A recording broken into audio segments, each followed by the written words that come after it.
السلام علیکم، آپ دیکھ رہے ہیں کھرا سچ۔ میرا نام مبشر لقمان ہے، اور ایک بات جو سچ ہے وہ مجھے پہلے کہنی ہے کہ پاکستان میں سیاست کا آپ سمجھیں کہ گراف ہو یا صحافت کا، دونوں ہی گر چکے ہیں اور بتدریج گر رہے ہیں۔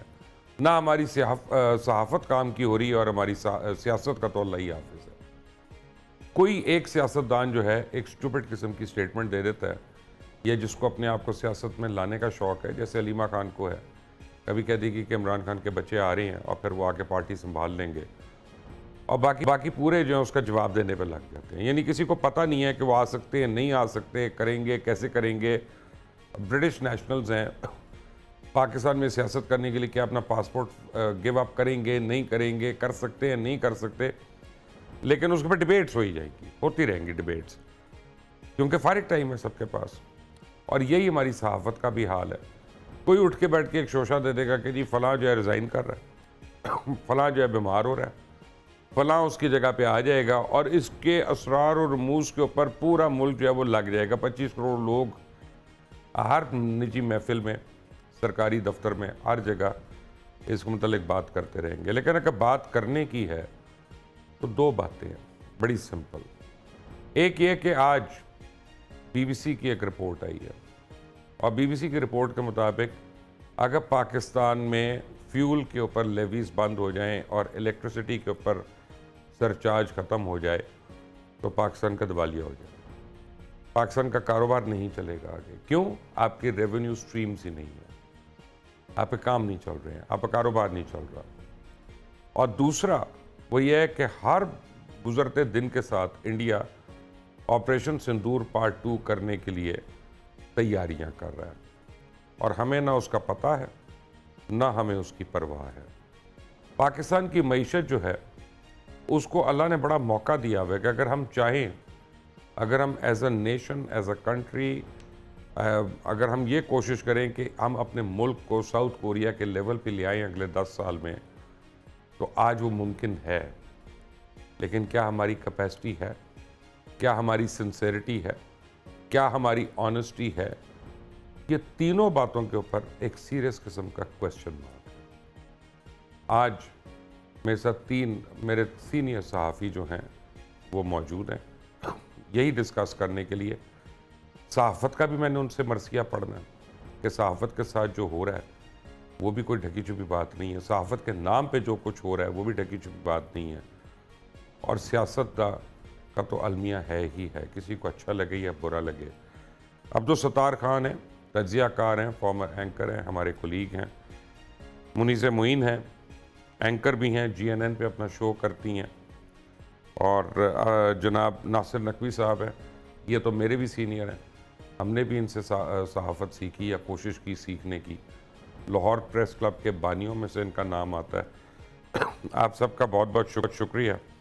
لیکن فیکٹ آف دا میٹر اس کہ ایک رپورٹر جھوٹی خبر دیتا ہے اور کہتا ہے میں اپنی خبر پہ قائم ہوں، وہ اس کی پہلے بھی خبریں باؤنس ہو چکی ہیں الحمدللہ، لیکن شرمندہ ہونے کی بجائے وہ آ کے بار بار اس کو ٹھوک بجا کے کہہ رہا ہوتا ہے کہ تھوڑے دنوں پتہ چل جائے گا، اور پورا پاکستان کا صحافتی ڈائسپورا جو ہے اس خبر کے اوپر ڈسکشنز کر رہا ہے۔ یہ صحافت آپ لوگ سکھا کے گئے ساروں کو؟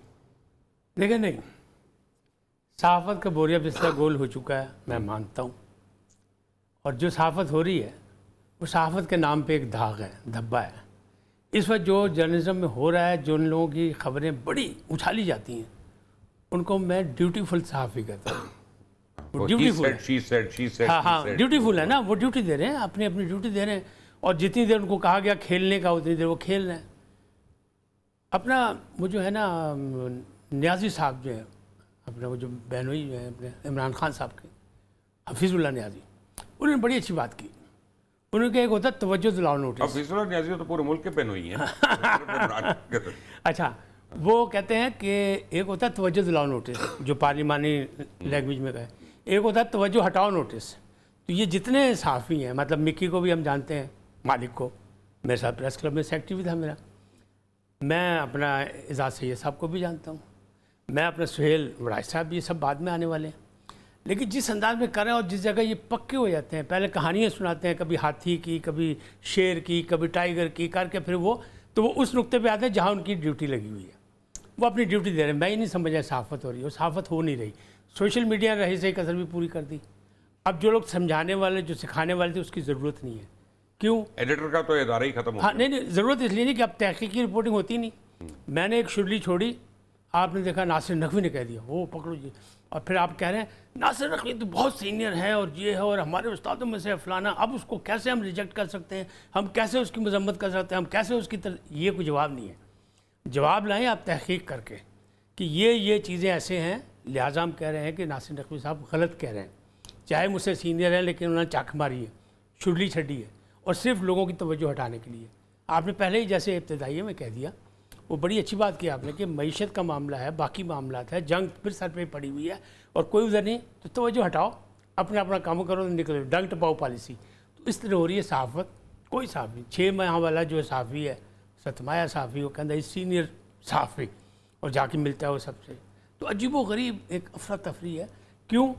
کہ تعلیم کے ساتھ تربیت چاہیے ہوتی ہے، چاہے وہ جرنلزم ہو، چاہے وہ معیشت ہو، چاہے کہیں بھی ہو، تربیت چاہیے ہوتی ہے. ان لوگوں کی تربیت نہیں ہوئی. اچھا پنجابی جی کہتے ہیں آرلے سے گرے بچے نے، آرلے تو ڈگ پے نے، آ گئے نے، چوں چوں کر رہے نے. تو یہ غلط ہو رہا ہے، ان کے پاس ہے کچھ نہیں. اگر آصف علی زرداری جس کی وجہ سے یہ حکومت بنی، جس نے عدم اعتماد کروایا، سب لوگ کہہ رہے تھے نہیں عدم اعتماد نہیں کرنا، توڑ دو اسمبلیاں توڑوا دو، یہ وہ مولانا صاحب بھی کر رہے تھے پیر سیاست. لیکن اب کہہ رہے ہیں کہ آصف علی زرداری گھر جا رہا ہے. ایک بحث شروع کر دی انہوں نے، کیسے جا رہا ہے؟ کسی کے پاس کوئی وہ نہیں ہے. پچھلی حکومت 16 ماہ کی بھی آصف علی زرداری کی وجہ سے تھی. اب بھی حکومت میں وہ برابر ایک ستون موجود ہے، اور 2027 تک تو کوئی مسئلہ نہیں ہے. آپ کتنی مطلب عجیب و غریب غیر ذمہ دارانہ رویہ کر رہے ہیں کہ ایک بندہ جس کے پاس جو فیلڈ مارشل ہے، جسے اللہ نے عزت دی اور ہے، آپ کہہ رہے ہیں کہ وہ صدر بننے لگا. آپ کہتے ہیں اور میں اپنی رپورٹ پہ قائم ہوں. دیکھیں ایسی کون سی رپورٹیں ہوتی ہیں؟ دلیرے یہ دیکھیں کہ میں اپنی رپورٹ پہ قائم ہوں. میرے پاس جو ہے، میں تیاری دیکھی ایسے جیسے کوئی کاغذ پہ انہیں نقشہ دیکھ کے آئے ہیں. بھائی اسے کیا ضرورت ہے؟ پوری دنیا میں اس کی واہ واہ ہو رہی ہے. 27 تک اس کے پاس ٹائم بھی موجود ہے، نہیں جو وہ صدر بننے جا رہا ہے. سب ایسی ہی بکواس ہے. ستار خان صاحب، میں آپ کو محتاط اندازے کے مطابق بتاتا ہوں، 4 دن جو ہمارا ایک لڑائی رہی ہندوستان کے ساتھ، ان کا جتنا مرضی نقصان ہوا، لیکن ہمارا کم از کم 1 سے 1.5 بلین ڈالر ہمارا بھی لگا. یقینی یہ بھی لوگوں کو پتہ ہونا چاہیے. اور اگر اب آپریشن سندور پارٹ 2 ہوتا ہے اور وہ 8 سے 10 دن تک جاتا ہے، تو تیار رہیں کہ 15-16 بلین ڈالر لگنا ہے آپ کا منیمم، کیونکہ اس سے انٹینسٹی زیادہ ہو جائے گی. obvious سی بات ہے. تو ریزرو میں تو آپ کے پاس نہیں ہے 17 بلین ڈالر کہ آپ ادھر پہلے جنگ لڑ لیں اور پھر وہ کر لیں. تو پاکستان میں لگتا ہے کسی کو پرواہ نہیں ہے کہ کل کو کچھ ہو گیا کہ اللہ بہتر کرے گا. تو وہ اللہ تو کرے گا، آپ خود کیا کر رہے ہیں یہاں پہ؟ کیوں ہمارا یہ ایٹیٹیوڈ ہے؟ کافی ہم لوگ جا چکے ہیں ایک تصوراتی دنیا میں. ہمارے زمانے میں جرنلزم ہوتی تھی تو لوگوں کے پاؤں اس زمین زمانے میں کیا آپ فوت ہو گئے ہیں؟ ابھی بھی آپ ہیں؟ مطلب میں 1935 کی بات کر رہا ہوں، اچھا. پاکستان بننے سے پہلے کی بات کر رہا ہوں، اور مجھ سے 12 سال بڑے تھے نقوی صاحب. تو اب ان کی عمر پہ نہ جائیے گا آپ. تو ہمارے دور میں یہ تھا کہ کچھ بھی ہو جائے، ہوا میں اڑنا یا تصوراتی دنیا میں جانا بہت کم ہوتا تھا لیکن اتنا نہیں ہوتا تھا. اب تو ایسے لگتا ہے جیسے خاص طور پہ سوشل میڈیا کے آنے کے بعد اب سارے کے سارے ہمارے لوگ جو ہیں یعنی اب ٹیبل پہ بیٹھ کے سٹوریاں، اب یہ تصوراتی دنیا میں جا رہے ہوتے ہیں. آپ کے ساتھ اس طرح کی گفتگو کی جا رہی ہوتی ہے کہ جس کے جواب میں آپ کے پاس ہنسنے کے علاوہ کوئی اور چارہ نہیں رہ جاتا کہ یار یہ بندہ کیا بات کر رہا ہے، کہاں سے اس کو یہ بات پتہ چلی ہے، کیا اس کو سبسٹینشیٹ کر سکتا ہے. میں اب ملوں گا صابر شاہ کو، میں بتاؤں گا آپ اس کے متعلق کیا کہہ رہے تھے آن ایئر. اچھا، صابر شاہ کے متعلق آپ یہ چاہ رہے ہیں کہ جو آپ کی اور صابر شاہ کی جو ایک اس وقت کولڈ وار چل رہی ہے، ہاں، وہ چاہ رہے ہیں کہ ستار خان اور صابر شاہ کے درمیان شروع ہو ہاٹ جائے، وار ہو جائے نا، ہاٹ کولڈ وار ہو وار. جائے. چلیں ٹھیک ہے، وہ دیکھ رہے ہوں گے.